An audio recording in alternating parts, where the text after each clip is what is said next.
The golden ratio can also be applied to photography.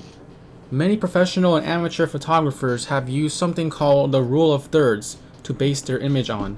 This is considered a simplification of the golden ratio, which may not bring the best out of a photo. Therefore, a lot of people use the golden ratio instead of the rule of thirds to create a more natural and less rigid picture. After searching through about 2,500 of my photos, I came across two that might be good examples of the golden ratio in real life. The first picture is a photograph of the river that flows from the Niagara Falls.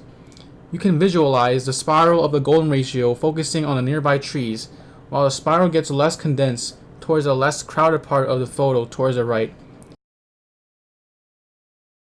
The second picture was taken in a car on a rainy day of another car passing by. This is a good example of a differently oriented golden spiral that can still be effective in creating a pleasing photo. The car becomes the focus, but it is not centered, which would make the photo seem boring. Even businesses and companies low-key take advantage of the golden ratio, like Google, Toyota, and National Geographic.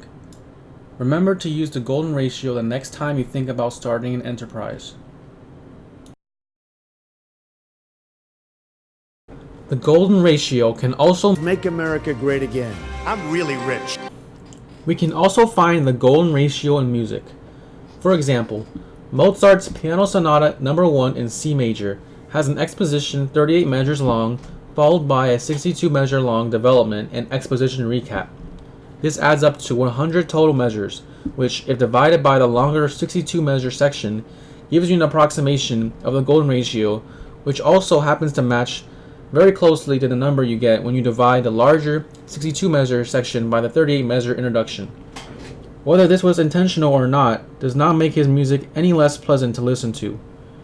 Also, some expensive instruments, like the Stradivarius violins, were constructed to fit the golden ratio as seen in this picture.